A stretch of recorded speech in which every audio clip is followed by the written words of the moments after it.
rabbit hole of neurology and stuff like that, I can understand things a little bit better. Mm. What do Because you, for anybody listening, the right and left hemisphere stuff, what is the difference? Because I don't know the difference myself. Yeah, so neurology is becoming a more and more popular thing in our industry, brain-based approach or whatever neurodevelopment or whatever. And I'm certified in the Melillo method, uh, which Dr. Robert Melillo is one of the pioneers of improving ADHD, dyslexia, OCD, autism, things like that. And he starts from a neurological development standpoint. And so if you look at the brain and how it develops from utero till adulthood, it grows from the base of the brain, it grows up, and then it splits into hemispheres and it grows forward and out. And so we have two hemispheres of the brain.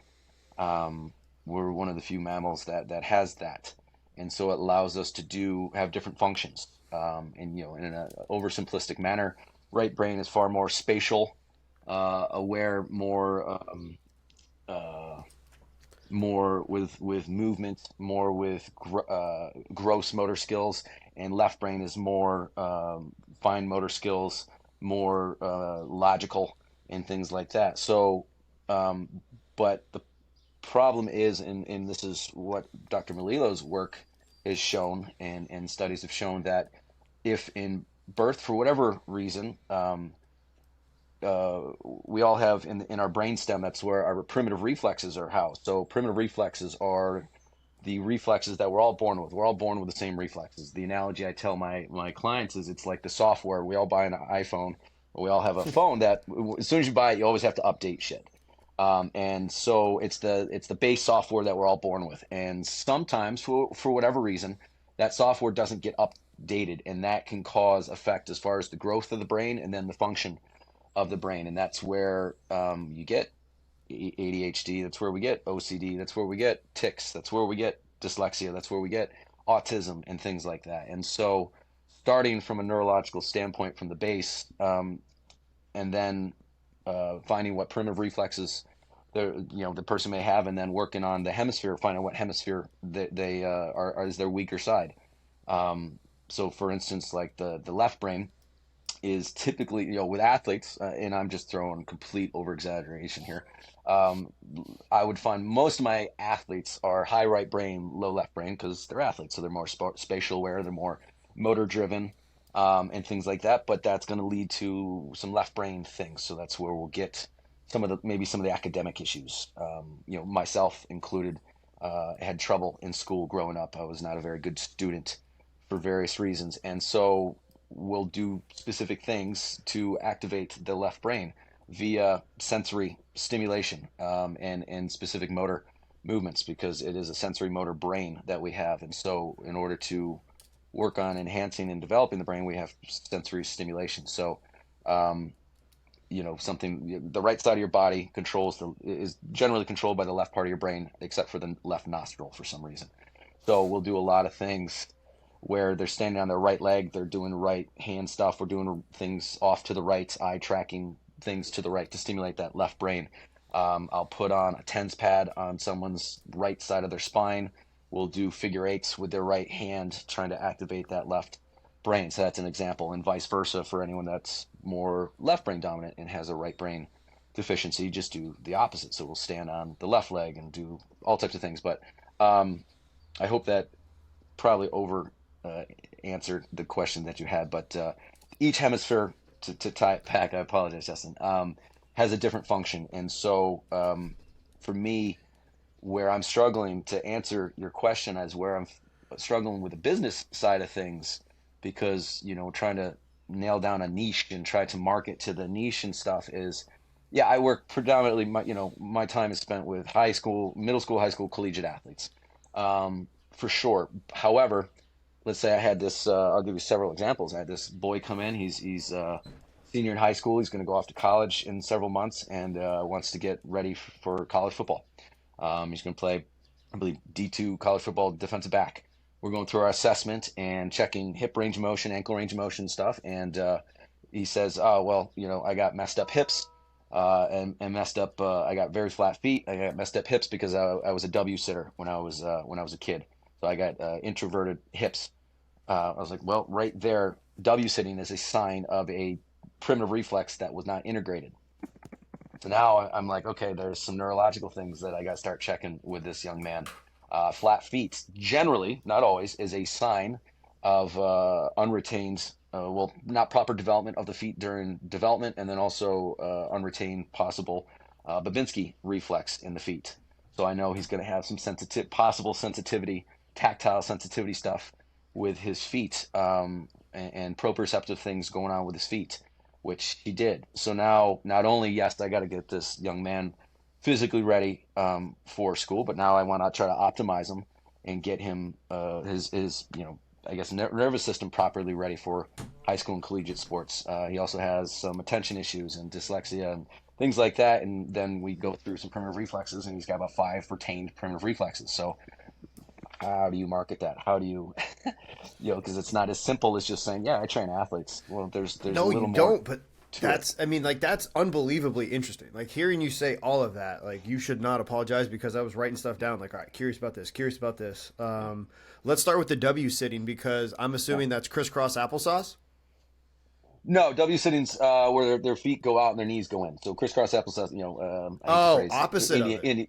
Opposite. Yeah, Oh wow. Indian sitting, right, is kind of what the regular term, but W sittings where their feet go out.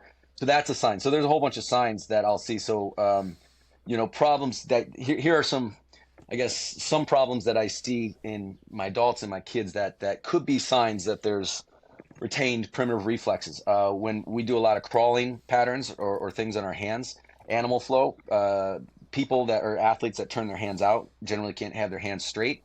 That could be a sign that there's a TLR reflex, a tonic labyrinthi reflex.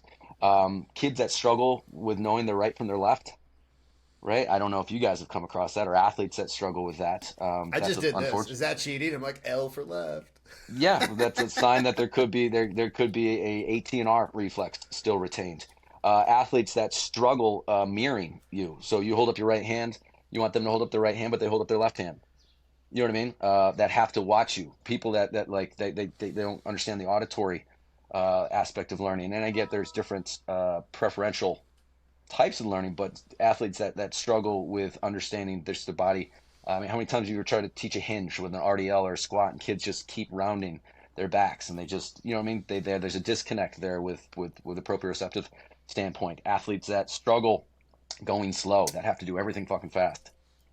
Everything's fast. There's no pace to them. They're going everything fast, right? There's a rhythm and a timing issue there. So that's a sign of a cerebellum issue, because the cerebellum's meant for rhythm and timing and things like that. Eye hand coordination issues. So you have a lot of soccer players that prefer soccer versus sports with their hands. Well, usually, not always, because they're not very good with their eye hand coordination, and that's usually a stage 3 perceptual motor issue as far as development. So again, these are just signs of things. And so I'll ask a lot of times, okay, do you get car sick? Do you like roller coasters? Do you get boat sick? Yeah, I have a good amount of kids that get car sick. Okay, well, there could be an ocular or vestibular issue right there. Boom. Okay, so now I want to check. Because again, the vestibular system has a huge component over controlling the posterior chain system. That's partly where it's developed in neurological development. So um, now I got to do some vestibular stuff, and we kind of break it down from there. But yeah, sorry. Hopefully that makes a little sense. Don't again. Don't like. I'm listening to this. I'm like, how do you have a hard time marketing this? Because there's like, you're Well, how do literally you talking say? about. Yeah. Well, okay, but like, okay, I train athletes, but then how do you say? Okay, you have when I say neurological issues, it does, to me it comes off as if I'm saying, oh, you got brain cancer. I'm not. That's not what I'm saying. You know what I mean? There's a weakness in the system, I guess, that we can exploit and try to make better. I mean, So talk about like, optimizing their neural capacity. yeah. Talk like you So could just talk about the HDMI cord versus coax. No. yeah, I try to do that, especially when it comes to the eyes. Another sign is athletes that tend to always have one-sided issues. I have a college football player, wide receiver, missed the majority of his senior year high school football because he tore the labrum in his left hip. He had left ankle issues and left back issues. Not always, but generally that's something to look for. People that have one-sided issues, there's a developmental issue in that side as they were growing up. Maybe they didn't learn to crawl or creep properly. And if you watch them, you'll see kids that learn to crawl with one side. There's tons of videos out there that you can find. And so, okay, now not only do I have to rehab, or I have to say recondition this athlete. Now we do some neuro things to try to bring up that weaker left side that he always has issues with. And from a postural standpoint, in functional neurology, they talk about midline stability before peripheral mobility. So we want to be able to stabilize our brain and our spine before we start moving things, because I mean that's how we fucking survive. So one of the most midline stabilizing things we have to have is full convergence of the eyes, right? Full meaning all the way to the tip of your nose. I think you and I did a video Oh with yeah. you, bud, and man, it's scary to tell you guys, and I'll do a post one of these days. Obviously blocking people's faces, just showing their eyes. You like how few people have full convergence of their eyes, and then you'll find the direction of the hypoconvergent eye, the eye that does not turn in.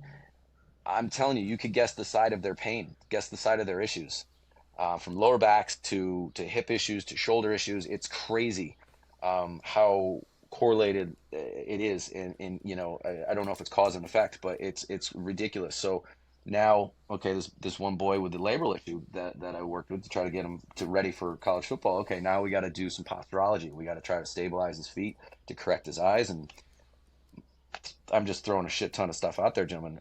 You guys are just staring at me like.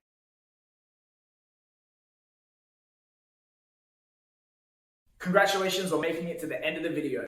Why don't you celebrate by watching more videos just like it? You can also help us on our quest to placate the algorithm gods by liking, sharing, subscribing, and commenting. Thank you.